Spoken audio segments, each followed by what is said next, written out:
Hello प्यारे बच्चों, कैसे हैं आप सभी। आज के इस क्लास में जो है हिंदी के लघु उत्तरीय प्रश्न हम लोग करेंगे और लगभग 40 को जो है लघु उत्तरीय प्रश्न है। अगर आप इंटर का परीक्षा जो है दे रहे हैं और 9 फरवरी को आपका हिंदी का पेपर है तो ये जो है क्लास आपके लिए काफी ज्यादा इंपॉर्टेंट है, क्योंकि हमने 40 क्वेश्चन जो पहले आपको दिया था वो आर्ट्स के पेपर में टोटली 10 क्वेश्चन जो है छप चुका था, तो हमको बदलना था। यानी साइंस के पेपर के लिए 40 क्वेश्चन नया लाए हैं और ये 40 क्वेश्चन में से 10 क्वेश्चन आपको जो है बोर्ड पेपर में देखने को मिलेगा। और ऐसा नहीं है कि हम आपको सिर्फ क्वेश्चन देंगे और आपको रटना पड़ेगा, हम आपको इसी क्लास में ये 40 क्वेश्चन याद करवाएंगे। ठीक है, मतलब आप क्लास पूरा देख लेंगे, 40 के 40 क्वेश्चन आपके दिमाग में फिट हो जाएंगे। एक बार एग्जाम सेंटर पे जाने से पहले इसको एक बार आप रिवीजन कर लेंगे, बस काम खत्म। आइए क्लास को हम लोग शुरू करते हैं। बच्चा जी without question without answer question लिखा हुआ है, आंसर आपके दिमाग में हम डालने वाले हैं। ठीक है, चलिए बताइए पहला क्वेश्चन का आंसर, कवित्री का खिलौना क्या है। कवित्री का खिलौना जो है उसका पुत्र है, बात खत्म। कवित्री का खिलौना उसका बेटा है, बात खत्म। आप कहेंगे सर ऐसे लिखेंगे 2 नंबर मिलेगा, तो इसको थोड़ा सा बना के लिखना होगा।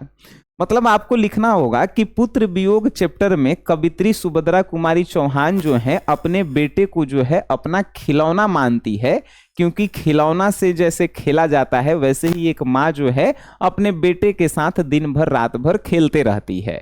बात समझ गए, ऐसे बना करके लिखना है।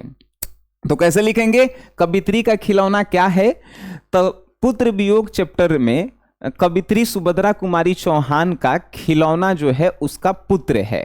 ठीक है, आंसर लिख देंगे, वेरी गुड। नेक्स्ट क्वेश्चन है, शिवाजी की तुलना भूषण ने मृगराज से क्यों की है। मृगराज मतलब कि शेर, मृग मतलब हिरन होता है, लेकिन मृगराज यानी हिरनों पे राज करने वाला शेर होता है। ठीक है, तो मृगराज मतलब शेर। तो कवि जो है शिवाजी की तुलना भूषण ने किसे मृगराज से क्यों की है। तो देखिए, जंगल में जिस तरह शेर के आने से हिरन सब जो भाग जाता है, वैसे ही शिवाजी के आने से मलेच्छ वंश जो है सब डर करके भाग जाता है। इसीलिए कवि ने यानी भूषण जी ने शिवाजी की तुलना जो है मृगराज से की है। आंसर आपको याद हो गया, बिल्कुल आपको याद होना चाहिए क्या जो है आंसर है। तो शिवाजी की तुलना भूषण ने मृगराज से इसलिए किया है क्योंकि जिस प्रकार मृगराज ब्रैकेट में शेर लिखेंगे कि मृगराज के आने से जंगल के सारे जानवर भाग जाते हैं, वैसे ही शिवाजी के आने से मलेच्छ वंश के सभी जो है वंशज डर करके भाग जाते हैं। ठीक है, मलेच्छ वंश मतलब अंग्रेज लोग। चलिए नेक्स्ट क्वेश्चन है, भ्रष्टाचार की जड़ क्या है। आपको भी पता है भ्रष्टाचार की जड़ है राजनीति, और राजनीति में जो है शासन करने वाले निरंकुश राजा। ठीक है, और ये भी कह सकते हैं कि भ्रष्टाचार का जड़ है चुनाव, ये भी आप बोल सकते हैं। तो आप डायरेक्ट बना करके लिखेंगे कि भ्रष्टाचार की जड़ जो है चुनाव है, क्योंकि चुनाव के कारण जो है राजनीति में जो है ऐसे ऐसे लोग जो है चले जाते हैं जिसके कारण जो है लोगों पे जनता पे जो है लोगों का जो है मतलब निरंकुश शासन होने लगता है, तो वो लोग जो है भ्रष्टाचार बढ़ा रहे हैं। या आप एक लाइन में डायरेक्ट उत्तर लिखिएगा कि भ्रष्टाचार का जड़ है आधुनिक राजनीति, जिसके कारण जो है आए दिन कहीं ना कहीं जो है घूस लेते हुए अफसर पकड़ाते रहते हैं जिन पे कोई कार्रवाई नहीं होती है, यही भ्रष्टाचार की जड़ है। बात समझ गए। चलिए कुंती का परिचय दीजिए। तो सिपाही शीर्षक पाठ में, सिपाही की मां शीर्षक पाठ में कुंती जो है बिस्नी की पड़ोसन है। लिख देंगे कि मोहन राकेश दी द्वारा रचित पाठ सिपाही की मां शीर्षक पाठ में कुंती जो है बिस्नी की पड़ोसन है। लिख देंगे जी, वेरी गुड। हेडमास्टर कलीराम ने बालक ओम प्रकाश को क्या आदेश दिया।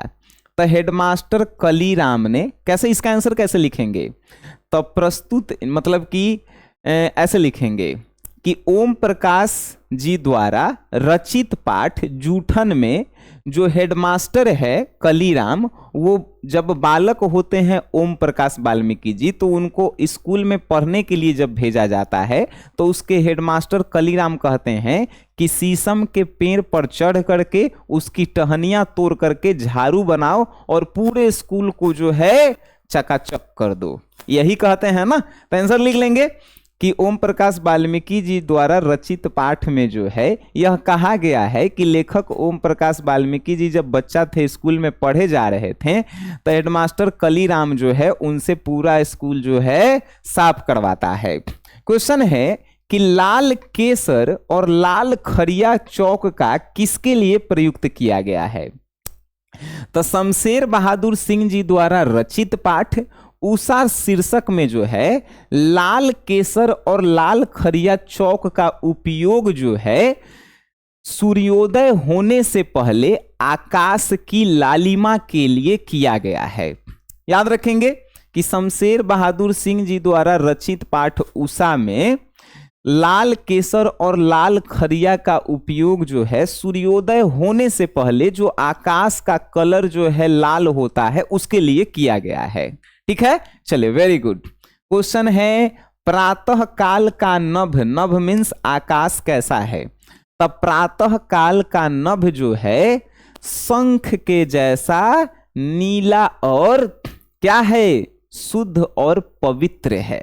ठीक है, अब क्या कहेंगे प्रातः काल का नभ कैसा है? तो शमशेर बहादुर सिंह जी द्वारा रचित पाठ उषा शीर्षक में प्रातः काल का नभ जो है कवि ने कहा है कि नीले शंख के समान शुद्ध और पवित्र है, जो लग रहा है कि अभी अभी जो है माटी से चौका को लीपा गया है। ठीक है, राख से चौका को लीपा गया है, राख से। ठीक है, चलिए क्वेश्चन है गायें जो है किस ओर दौड़ पड़ी? गाय जो है अपने बछड़ा को दूध पिलाने के लिए जो है दौड़ पड़ी। ठीक है, ये जो है बता सकते हैं आप कौन सा है? तो सूरदास जी के पद में, सूरदास जी के द्वारा रचित पद में सूरदास जी कहते हैं कि भोर हो गया है, कृष्ण जी को जगाने के लिए जो है सूरदास जी कह रहे हैं कि भोर हो गया है, गाय जो है बछड़ा को दूध पिलाने के लिए दौड़ पड़ी है, उठ जाइए ब्रज के राजकुमार। ठीक है, चलिए क्वेश्चन है जब तक मनुष्य बोलता नहीं तब तक उसके व्यक्तित्व का कौन सा पक्ष प्रकट नहीं होता?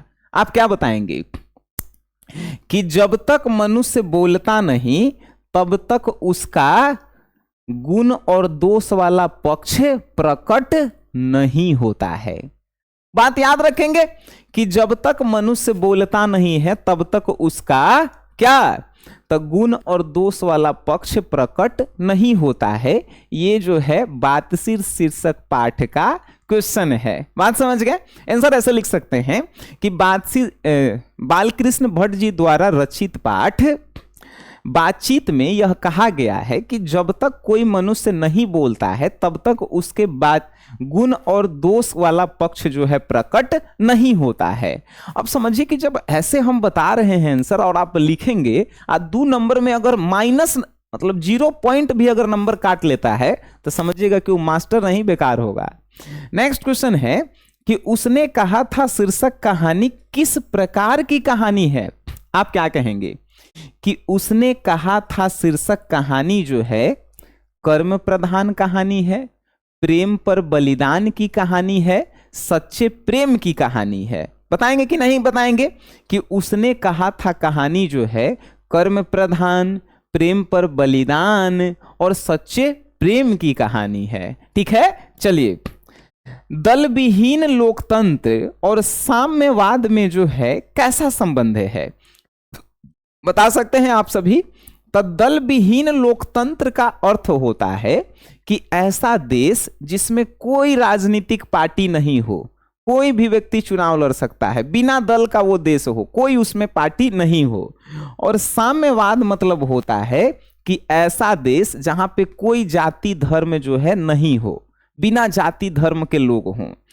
तो क्वेश्चन पूछा है, समझिएगा क्या पूछा है कि दलविहीन लोकतंत्र और साम्यवाद में कैसा संबंध है।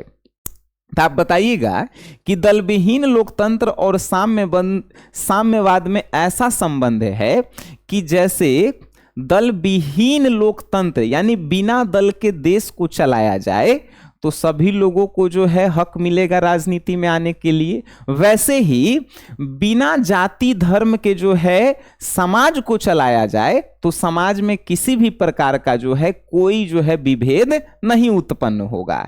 ठीक है, ये कहां से है, तो ये जो है भगत सिंह के जो है पाठ से है। ठीक है, चलिए नेक्स्ट है कि बुद्ध ने आनंद से क्या कहा, अर्धनारीश्वर शीर्षक निबंध के अनुसार लिखें। तब बुद्ध ने जो है आनंद से क्या कहा था कि आनंद, हमने जो महिलाओं को 5 सहस्त्र साल यानी कि 5000 साल जो भिक्षुनी होने का अधिकार दिया है वो घटा करके 500 साल कर दो। 5000 से घटा करके डायरेक्ट 500 साल कर दो। ठीक है, तो आप क्या कहेंगे कि बुद्ध ने आनंद से यह कहा था, ऐसे ऐसे इसका आंसर लिखेंगे कि अर्धनारीश्वर शीर्षक पाठ के अनुसार कवि जो है बताते हैं कि बुद्ध ने आनंद से यह कहा था कि आनंद, हमने जो महिलाओं को भिक्षुनी होने का अधिकार 5000 साल तक दिया है उसको घटा करके 500 साल कर दो। ठीक है, अब आइए नेक्स्ट क्वेश्चन जो है आपके स्क्रीन पे आएगा जी। क्वेश्चन है कि लेखक और मालती के संबंध का परिचय जो है रोज शीर्षक पाठ के आधार पर दीजिए। तो रोज शीर्षक पाठ के आधार पर लेखक जो है मालती के दूर के रिश्ते का भाई है, जो बचपन में एक साथ रहते थे, खेलते थे, पढ़ते थे। आज शादीशुदा होने के कारण दोनों में दूरियां हो गई है, दोनों के विचार, भाव, रहन सहन सब कुछ बदल गया है। बात समझ गए? Very good. क्वेश्चन है तुलसी सीता से कैसी सहायता मांगती है। तब तुलसीदास जी सीता से ऐसी सहायता मांगते हैं कि माता सीता, आप हमारी बात प्रभु श्री राम तक जो है पहुंचा दीजिए कि उनका एगो दास है जो बड़ी जो है खराब स्थिति में है। ठीक है, यही सहायता चाहते हैं ना, कि तुलसीदास यही चाहते हैं कि उनकी बात जो है माता सीता जो है राम जी तक पहुंचा दे। ठीक है, क्वेश्चन है गांव के घर शीर्षक कविता में किस शोक गीत की चर्चा हुई है। कौन सी शोक गीत? तो गांव के घर शीर्षक कविता में उस शोक गीत की चर्चा हुई है जो पहले गांवों में आल्हा, रूदल, बिरहा, मतलब बुजुर्ग लोग बैठ के होली चैता गाता था, वो अब गायब हो चुके हैं। उसके स्थान पे जो है डीजे आ गया है, तो नया नया जो है गाना भोजपुरी आ गया है, उस शोक की चर्चा की गई है। ठीक है, का एक आंसर कैसे लिखेंगे? तो गांव के घर शीर्षक कविता में जो है जिस शोक गीत की चर्चा हुई है वो शोक गीत है आधुनिक काल के जो है गीत और गाना, जो लोगों को जो है सिर्फ गुमराह करते हैं, जिसमें कोई भी सेंस नहीं होता है। ठीक है, उस शोक गीत की चर्चा की गई है। बात समझ गए कि जो गांव में पहले आल्हा, रूदल, बिरहा, चैता, होली गवाता था वो धीरे धीरे गायब हो चुका है, उसके स्थान पे डीजे ऑर्केस्ट्रा हो गया है, तो इसी शोक गीत की चर्चा की गई है। क्वेश्चन है लड्डू, कबीर कानी राखी नहीं से क्या तात्पर्य है? बताइए। कबीर कानी राखी नहीं से यह तात्पर्य है कि कबीर ने कभी भी किसी के बातों को अपने कान पर रख करके उसके पक्ष की बात नहीं कही है। वो हमेशा सबके हित की बात करते हैं, सबके भलाई की बात करते हैं, पूरे समाज की बात करते हैं। बात समझ गए कि कबीर कानी राखी नहीं का क्या तात्पर्य है? तो कबीर कानी राखी नहीं का यह तात्पर्य है कि कबीर ने कभी भी किसी के बातों को अपने कान पर नहीं रखा और ना ही उसके अनुसार जो है कोई निर्णय लिया, हमेशा सबके हित की बात किए हैं, सबके जो है भलाई की बात किए हैं। ठीक है, क्वेश्चन है बाबू, जयप्रकाश नारायण कम्युनिस्ट पार्टी में क्यों नहीं शामिल हुए? तो जयप्रकाश नारायण जी जो है लेनिन से यह सीखे थे कि अगर कोई देश गुलाम है अगर कोई देश गुलाम है और गुलामी के खिलाफ वहां के कम्युनिस्टवादी लोग लड़ाई नहीं कर रहे हैं तो वो असली कम्युनिस्टवादी नहीं है। तो असली कम्युनिस्टवादी नहीं है तो उसमें जयप्रकाश नारायण जी काहे शामिल होंगे? बात समझ रहे हैं कि नहीं? कैसे लिखेंगे? तो जयप्रकाश नारायण जी द्वारा रचित पाठ संपूर्ण क्रांति में जयप्रकाश नारायण जी कहते हैं कि भारत गुलाम था, गुलामी के खिलाफ यहाँ के कम्युनिस्टवादी लोग जो है लड़ाई नहीं लड़ रहे थे तो वो असली कम्युनिस्टवादी नहीं थे, इसीलिए जो है वो कम्युनिस्ट पार्टी में शामिल ना होकर के कांग्रेस में शामिल हो जाते हैं। ठीक है लड्डू जी, वेरी गुड। डायरी क्या है? तो डायरी है कि एक व्यक्ति जो है अपने बीते हुए दिनों को जो है क्रमबद्ध तरीका से तिथि अनुसार लिखता है, उसी को डायरी कहते हैं। डायरी क्या है? तो डायरी जो है कोई भी व्यक्ति अपने बीते हुए दिनों के बारे में क्रमबद्ध तरीका से एक तिथि के अनुसार मतलब डेट के अनुसार लिखता है, उसी को डायरी कहते हैं। ठीक है, चलिए हंसते हुए मेरा अकेलापन में जो है ये लिखा गया है। क्वेश्चन है सड़कों को क्यों सींचा जा रहा है? सींचना मतलब पानी पटाना। तो सड़कों को इसलिए सींचा जा रहा है क्योंकि विजय पर्व मनाने वाले जो लोग आ रहे हैं उन पर धूल मिट्टी ना पड़े और सड़कों को बूढ़ा मशक वाला जो है सींच रहा है। याद रखेंगे, सड़कों को कौन सींच रहा है? तो बूढ़ा मशक वाला। लेकिन क्वेश्चन पूछा है कि सड़कों को क्यों सींचा जा रहा है? तो सड़कों को इसलिए सींचा जा रहा है कि विजय पर्व मनाने वाले जो लोग आए उन पर धूल मिट्टी ना पड़े, इसीलिए सड़कों को सींचा जा रहा है। माँ के लिए अपना मन समझाना कब कठिन है और क्यों? तब माँ के लिए अपना मन समझाना उस समय कठिन हो जाता है बउआ जी जब उनकी पिता बोल रहे हैं, उसके पुत्र का असमय निधन हो जाता है। माँ के लिए मन समझाना उस समय कठिन हो जाता है जब उसके पुत्र का यानी बेटा का असमय निधन मतलब कि वो अभी छोटा ही बच्चा था 5-10 साल का और उसका जो है मृत्यु हो जाता है। तो एक माँ के लिए मन समझाना बहुत कठिन है। कैसे लिखेंगे? तब प्रस्तुत पंक्तियां जो है ऐसे नहीं लिखेंगे, ऐसे लिखेंगे कि सुभद्रा कुमारी चौहान जी द्वारा रचित पात्र पुत्र वियोग में यह कहा गया है कि एक माँ के लिए जो है मन को समझाना उस समय कठिन हो जाता है जब उसके बेटे का असमय निधन हो जाता है। ठीक है, क्वेश्चन है लड्डू जी, गांव के घर शीर्षक कविता में पंच परमेश्वर के खो जाने को लेकर कवि क्यों चिंतित है? आप क्या बताएंगे कि गांव के घर शीर्षक कविता में पंच परमेश्वर के खो जाने को लेकर कवि इसलिए चिंतित हैं क्योंकि पहले के जो पंच परमेश्वर होते थे, गांव में जो सरपंच मुखिया होता था वो जो है पहले ईमानदार होता था और वो जो है किसी के पक्ष और विपक्ष में निर्णय ना लेकर के एकदम सच्चाई और ईमानदारी से निर्णय लेता था। लेकिन अब वो जो है गांव में नहीं रह गया है, जिसके कारण कवि जो है चिंतित हैं। बात समझ में आया? गांव के घर शीर्षक कविता में पंच परमेश्वर के खो जाने को लेकर कवि इसलिए चिंतित है कि पहले के जो पंच होते थे, पंच वो परमेश्वर के समान भगवान के समान होते थे, जो गांव में जो भी समस्याएं होती थी उस पे जो है एकदम सच्चाई और ईमानदारी के साथ निर्णय लेते थे।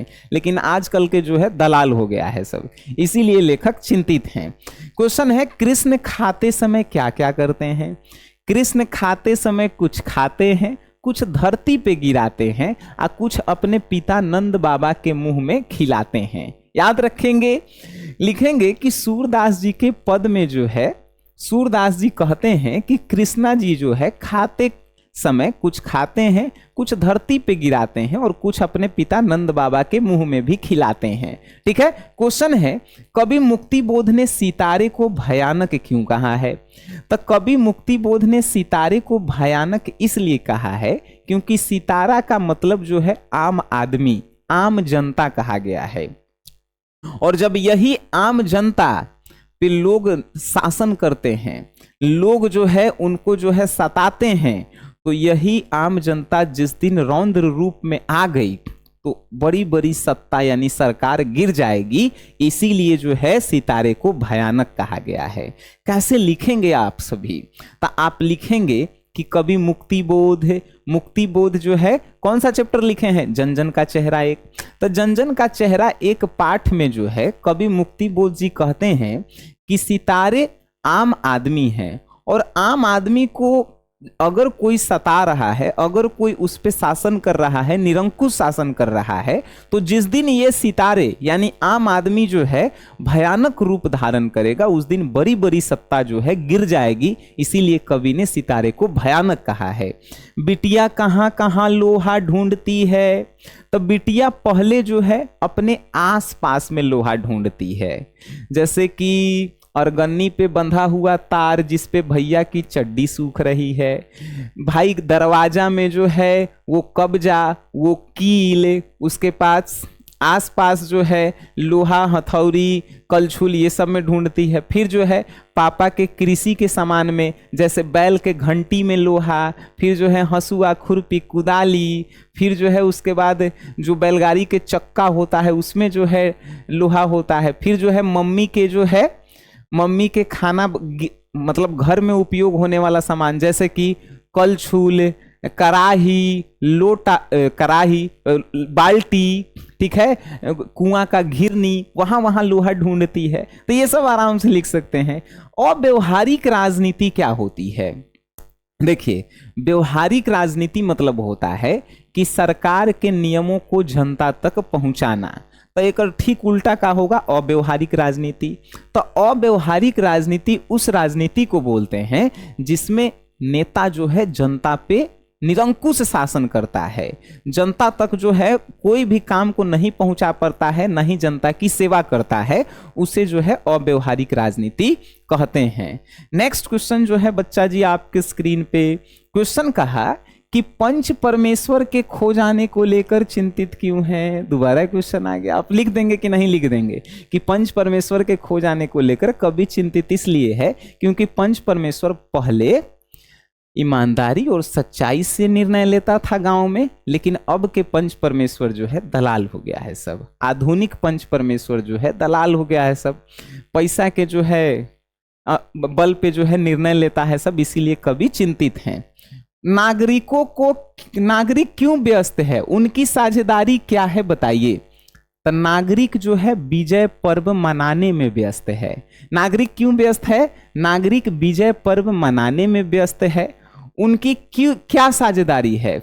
उनकी कोई भी साझेदारी नहीं है। उनको तो पता भी नहीं है कि कौन जीता है कौन हारा है, सिर्फ उनको बताया गया है कि जीत हो गई है और वो लोग विजय पर्व मनाने में व्यस्त हैं। ठीक है, ये जो है आपको लिखना है। चलिए नेक्स्ट क्वेश्चन जो है आपके स्क्रीन पे बच्चा जी, क्वेश्चन कहा घर पहुंचने पर लेखक ओम प्रकाश वाल्मीकि को देखकर उनकी मां क्यों रो पड़ती है?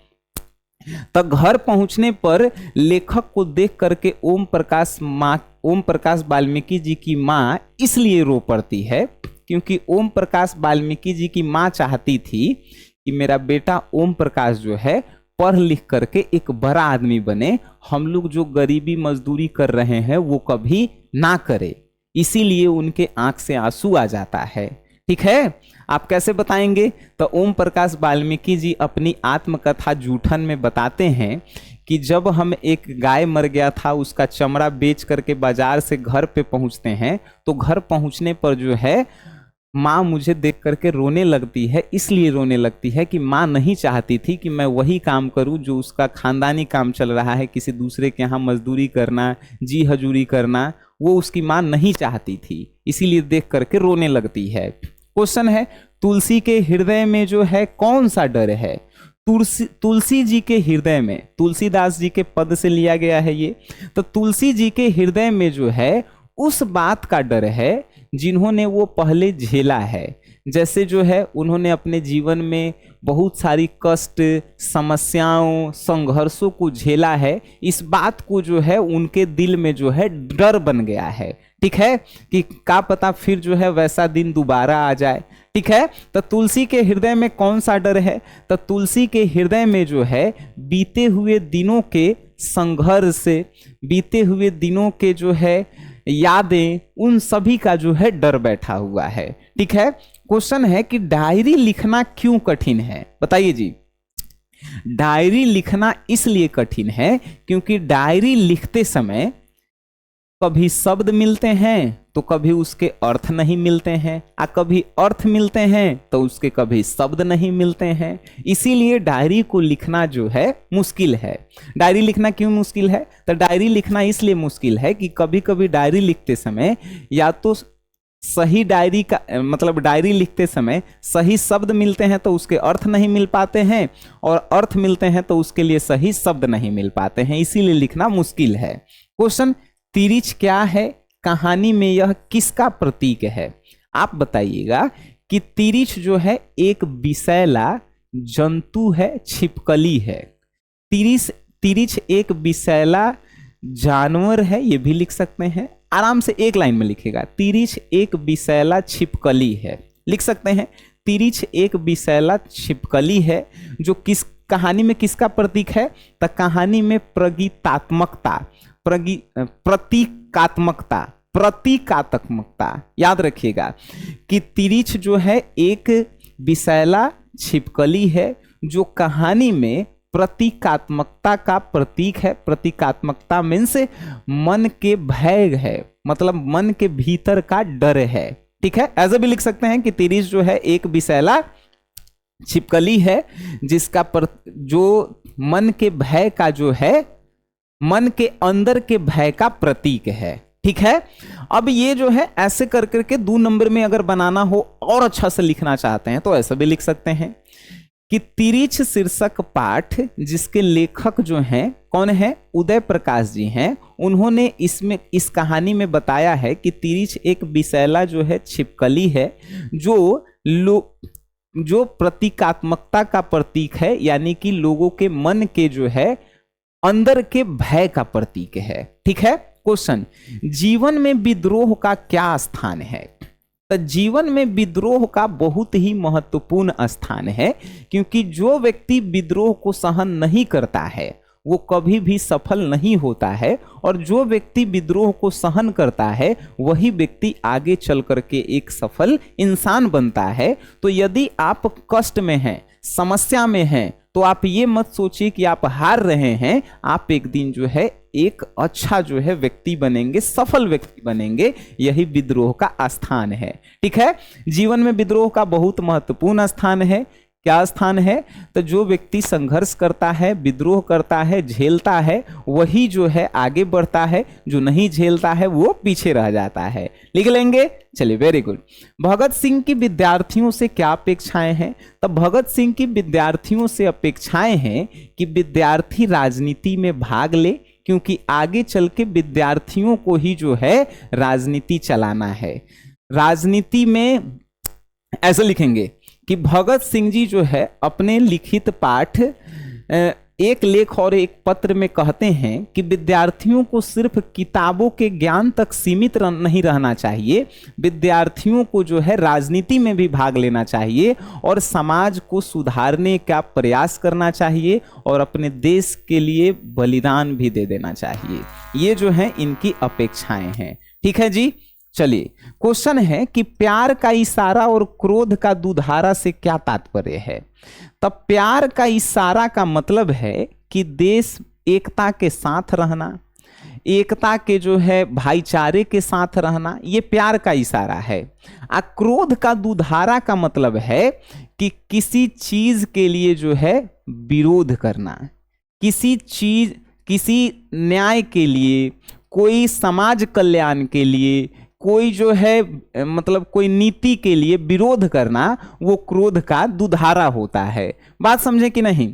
प्यार का इशारा और क्रोध का दुधारा से यह तात्पर्य है कि प्यार का इशारा का तात्पर्य है कि राष्ट्र में एकता के साथ, भाईचारे के साथ मिलजुल कर रहना, ये प्यार का इशारा का तात्पर्य है। और क्रोध का दुधारा का तात्पर्य है कि कोई जाति, धर्म, राजनीति या कोई नियम के खिलाफ आवाज उठाना, विरोध करना, ये क्रोध का दुधारा से तात्पर्य है। ठीक है, चलिए, क्वेश्चन है अधिनायक कौन है? तो अधिनायक जो है आजकल के जो है निरंकुश राजनेता हैं। कौन है?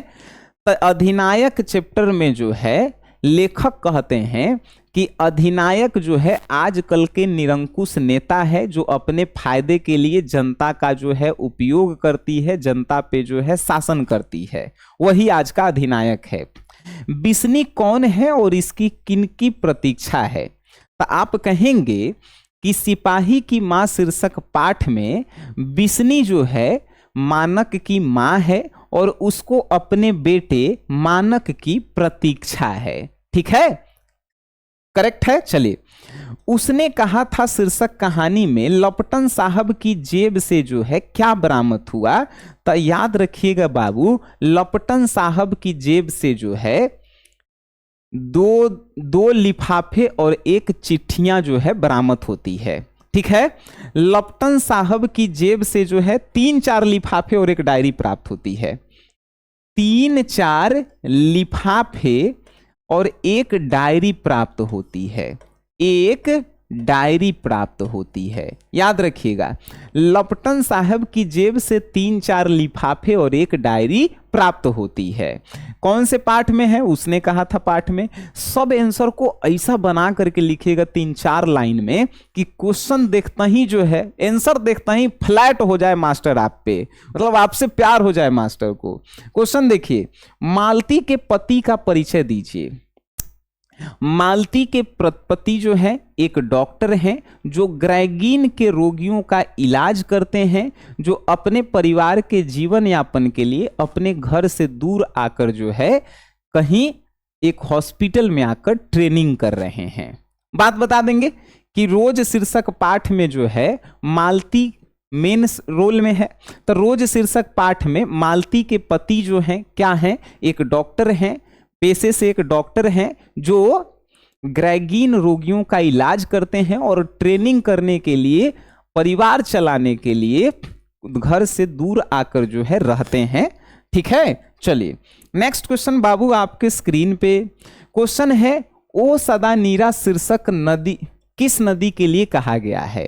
तब बाबू आपको भी पता है, ओ सदा नीरा पाठ जो है गंडक नदी के लिए जो है कहा गया है। तो क्या इतना ही लाइन लिख करके छोड़ देंगे? नहीं, लिखेंगे कि वो सदानीरा पाठ के जगदीश चंद्र माथुर। तो जगदीश चंद्र माथुर जी द्वारा रचित पाठ ओ सदानीरा में ओ सदानीरा जो है गंडक नदी के लिए प्रयुक्त किया गया है, क्योंकि सदियों से जो है गंडक को जो है सदानीरा कहा जाता था, इसीलिए गंडक नदी के लिए ओ सदानीरा का प्रयोग किया गया है।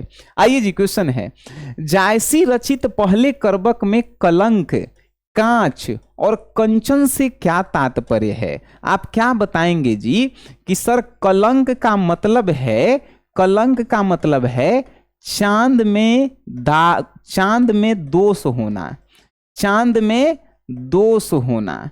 और कांच का मतलब है कोयला, कांच का मतलब है कोयला।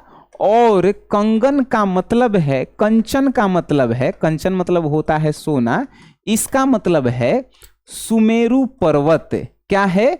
सुमेरु पर्वत। याद रखेंगे, सुमेरु पर्वत याद रखेंगे। तो जायसी रचित पहले करबक में कलंक का अर्थ है चांद में दोष होना, कांच का मतलब है कि कोयला, और कंचन का मतलब है सुमेरु पर्वत। ठीक है, चलिए वेरी गुड। क्वेश्चन 41 नंबर कि तुलसी अपने बात सीधे राम जी से ना कह करके सीता जी से क्यों कहलवाना चाहते हैं? तो तुलसी जी अपना बात सीधे राम जी से ना कह करके सीता जी से इसलिए कहलवाना चाहते हैं क्योंकि सीता जी के बात जो है राम जी मानते हैं और राम जी जो है सीता जी के बात को नहीं टालते हैं, इसीलिए सीता जी से जो है तुलसीदास जी कहलवाना चाहते हैं। और ये भी सोचते हैं तुलसीदास जी कि मेरा बात जल्दी से पहुंच जाएगा उनके पास। ठीक है, क्योंकि सबसे करीबी राम जी के जो है सीता जी ही हैं। तो आंसर कैसे लिखेंगे कि तुलसीदास जी जो है, तुलसीदास जी के पद, तुलसीदास के पद में जो है तुलसीदास जी कहते हैं कि माता सीता से कहते हैं कि आप हमारी बात जो है प्रभु श्री राम तक पहुंचा दीजिएगा। तो प्रभु रुक जाओ, इसको जो है आराम से एक लाइन में लिखना, इतना तुमको याद करना कठिन हो जाएगा। तो तुलसीदास जी अपनी बात सीधे राम से ना कहकर सीता से इसलिए कहलवाना चाहते हैं क्योंकि सीता जी की बात जो है राम जी मानते हैं, सीता जी जो है उनके बहुत करीबी हैं, इसीलिए जो है तुलसीदास जी चाहते हैं कि जल्दी मेरा बात जो है उन तक पहुंच जाएगा। तीसरा कि तुलसीदास जो है सीता जी के दास हैं, तो वो अपने मालिक से कहते हैं और वो मालिक जो है वो अपने मालिक को बता देंगे। ये भी रीजन आप डाल सकते हैं, ठीक है। चलिए क्वेश्चन लास्ट है कि तुमुल कोलाहल कलह में शीर्षक कविता में विवाद और व्यथा का उल्लेख किस कारण से है। देखिए विवाद का मतलब होता है बच्चा जी आपके मन के अंदर जो है जो उठ रहा है, मतलब आपके मन के अंदर जो संघर्ष है, जो घुटन है, उसको जो है हमनी के विवाद कहते हैं। और व्यथा का मतलब है कि जो समाज के कारण आप पे जो है संघर्ष है, समाज का जो लोड है, समाज से आने वाली जो है नेगेटिविटी है, उससे जो आपको कष्ट और दुख हो रहा है वो है व्यथा। आप कैसे लिखेंगे कि तुमुल कोलाहल शीर्षक पाठ में जयशंकर प्रसाद जी बताते हैं कि विवाद जो है एक व्यक्ति के मन के अंदर की घुटन को दर्शाता है, तो वही व्यथा जो है समाज से होने वाली उसको कष्ट और दुख को दर्शाता है। ठीक है, इतना जो है आप लिख लेंगे जी। 40 के 40 क्वेश्चन, 41 को, क्योंकि पंच परमेश्वर वाला दोबारा आ गया था, तो 41 को क्वेश्चन में से डायरेक्ट आपके एग्जाम में आने वाले हैं। ये क्वेश्चन आपको याद हो गया तो एक बार कॉपी पे लिख के प्रैक्टिस कर लीजिए, नहीं तो इस क्लास को एक बार दोबारा देख लीजिए और आप जो है रियल में हिंदी में एकदम गर्दा छुड़ा के आएंगे, हमें पूरा विश्वास है। ठीक है, तो बच्चा जी मिलते हैं अब दीर्घ उत्तरीय प्रश्न के साथ। आज के लिए इतना ही, तब तक के लिए टाटा बाय बाय, धन्यवाद आप सभी का।